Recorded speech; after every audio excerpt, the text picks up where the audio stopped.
The moral of the story. I can't say I don't hate the title. I always disliked the little line below the bottom of any given fable in Aesop's Fables. Moral: the fox smells his own scent first. Moral: slow and steady wins the race. I'd have said "feh" if I'd known as a child what "feh" meant. I barely know what it means now, but I know there are a few better ways of rejecting the smug little commentaries at the end of anything Aesop wrote or spoke out loud, because I'm sure he was purer than the written, or at that time chiseled, word, than saying loud and clear, "Feh." I'm going to call this the wasp who said "Feh." I had a slip-cased edition of Aesop as a kid. My maternal grandmother gave it to me.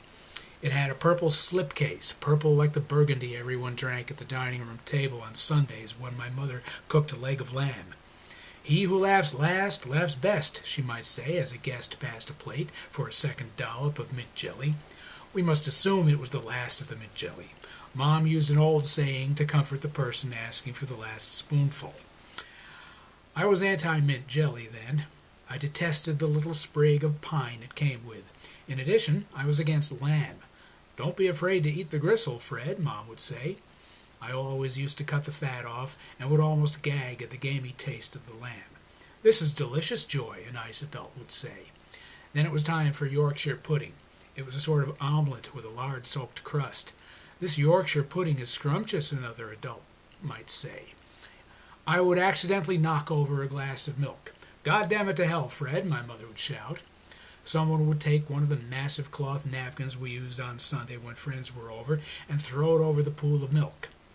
My mother would right the glass, sometimes knocking it the other way. It would clink against the plate. "Damn it," my mother would say. "Don't cry over spilt milk," a guest would say. Mom would go into the kitchen and come back with more milk. She'd pour it in the glass. "Frank, turn the record over," my father would say. My brother Frank would get up and take the needle off the rejecting groove it had been skating in for the last 10 minutes. He'd flip over the record. Vivaldi would begin again. "Is that rum, Paul?" a nice adult would say. "Oh, Jesus, Bob," my mother would say, Bob having spilled his glass of milk. Anyway, Aesop would have summed it up, and I say no to Aesop. My edition of Aesop was, I'm guessing, a Grosset and Dunlap edition. It had the iron-looking typesetting of the mid-century prestige artifact. The illustrations were formed of sturdy lines. Each fable had 2 black-and-white drawings, one below the title but above the text, showing the action in silhouette, and the other came after the text but above the moral, and was always Aesop, pointing upward, yet accusingly, a faintly startled look in his eyes. He had a toga and a cane made of some sort of twisted branch. I despised this bald, humble, wise being. There were plates, color illustrations by the same joy-bereft artist, on pages thicker than the regular pages, scattered through the book. "And how far are you in the Aesop book?" my grandmother asked me once. I think it was Easter. "I've read a few entries," I said. "And how do you like them?" "I don't get them." "I thought you liked Aesop," my mother said. "I like the fact that Gaga gave me Aesop's Fables," I said, looking at Gaga. "Maybe I'm too young." My grandmother smiled. "You like funny stories better. So do I."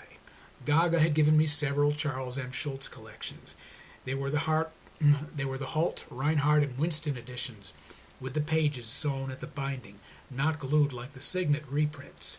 I disdained the Signet reprints, which contained only half the cartoons in the Holt, Reinhardt, and Winston editions and had smudged pages like newspapers. Holt, Reinhardt, and Winston used thick paper that lasted. Gaga once got me to write to Charles M. Schulz, care of Holt, Reinhardt, and Winston. I was in 2nd grade and home with the flu. In the letter, I asked Charles M. Schulz how Lucy and Linus were. I mentioned I had the flu. I got a letter back. Its author told me Lucy had had the flu, but was getting better, and that she and her brother hoped I would be feeling better soon. There were little drawings of the Peanuts gang below the text, much nicer than the angular, charmless Aesop at the bottom of every fable, just above the moral. I remember thinking it was weird there had been no stamp on the envelope. A year or so later, when 2 of the kids next door were at our house, watching me color in a Charlie Brown coloring book, one of them asked if he could look at one of my coloring books. He proceeded to draw Charlie Brown on the blank side of the front cover. "That's really good," I said. "I know," said Paul. He was 3 years older than I was. His sister drew in the other book. She drew Violet. "You draw Charlie Brown almost as well as Charles M. Schulz," I said to Paul. I draw Charlie Brown better than Charles M. Schulz, he said. That's impossible, I said. You can draw Charlie Brown as well as Charles M. Schulz, but Charles M. Schulz invented Charlie Brown. You can't draw him better than Charles M. Schulz. Yes, I can, said Paul. Linus, too. He'd drawn Linus on the blank side of the back cover. I draw Charlie Brown and Linus better than Charles M. Schulz. Jean, 2 years older than Paul, held up Violet. It's Violet, I exclaimed. It had been Jean, about a year and a half before, who told me I should write to my hero, Astro Boy. But he's a cartoon character, I said. I know where he lives, said Jean. I was in first grade. In space, I said. If you write to Astro Boy, he'll answer, Jean said. I got out a piece of paper and a blue crayon. Blue was my favorite color, ever since I decided red was for sissies. I wrote it that night and asked my mother for an envelope. He's a cartoon character, my mother said. Jean says I'll get an answer. She says if I put it in the mailbox and put the little red metal thing up, he'll get the letter. I walked to the end of the driveway to the mailbox, put the envelope in, and tried to raise the flag. I went back in. I got my mother to come out and help raise the flag. 2 days later, Jean came up to me. Run to the mailbox, Fred, she said. Astro Boy might have answered. He didn't yesterday, I said. I have a feeling he saw the flag and answered. He has to look down from space, you know. I ran to the mailbox. There was a long envelope which looked mangled. There's some thing in it, I said. Look how mangled it is, said Jean. He had to bring that all the way from space. I tore open the envelope, which had my name in giant chalk letters, as if written with a lightning bolt. There's just this, I said. I took out a corroded battery. I think it's a spark plug, Jean said. But why didn't he put a letter in the envelope, I said.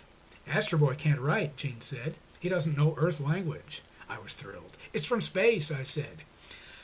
So a year later, sick with the flu, I wrote to Charles M. Schulz at my grandmother's suggestion. Everything I've read about him indicates to me that Charles M. Schulz would have answered the way the letter was answered, but even at 8 years old, the lack of a stamp seemed weird to me, California address notwithstanding. California return address notwithstanding. Sometime when I was about 9, I was talking to Jean about the brilliance of the Bugs Bunny cartoon I'd just been watching. Jean and her brother were great fans of Warner Brothers cartoons. They'd watch them sometimes at our house. They'd cheer when they saw the name Chuck Jones. You know, said Jean, I bet the studio would send you an original drawing of Bugs Bunny if you asked for one. She knew I'd gotten a letter from Dr. Seuss's staff when I'd written to him a few weeks before, care of Random House. It said, Dr. Seuss is on vacation. While it informed me he could not therefore answer the letter personally, it featured one of the fantastic creatures only he could create. I threw it away, furious. It was a form letter. I don't know if Jean knew how mad the form letter had made me. Bugs himself might answer, Jean was saying. Now, you know I'm too old to fall for that, I said. Don't you think a collectible piece of art from Warner Brothers would be a great souvenir? Said Jean. I wrote my letter that night to Bugs Bunny himself, requesting a self-portrait. I put it in the mailbox with the flag up. That was second nature to me now. I probably addressed it to Bugs Bunny, C.O. Warner Brothers Animators, Hollywood, California. I probably couldn't find the zip, but who didn't know where Hollywood was? A week or so later, as I came home from school, I opened the mailbox and saw a handwritten envelope. The lettering looked stylized, carefully calibrated. I saw Jean on the other side of the fence. I ran toward her. This has got to be it, I said. Well, have a look. See the return address, she said. Burbank, I said, just like Rowan and Martin's Laugh-In. Jean and Paul loved Rowan and Martin's Laugh-In. They'd watch it at our house when their parents had something else on. We all used to love watching Artie Johnson fall off the tricycle. I opened the envelope. Jean looked on with curiosity. I took out the thick paper and saw a realistic watercolor of a rabbit, reminiscent of the Dürer print on my parents' dining room wall. How cheap, I said. It's a real rabbit. This isn't Bugs Bunny. I was mystified when Jean turned to hide tears and ran into her house. Be careful what you wish for, is the moral. It may come true. It's that goddamned Confucius, so much harsher than quaint old Aesop, and how distinct his signature.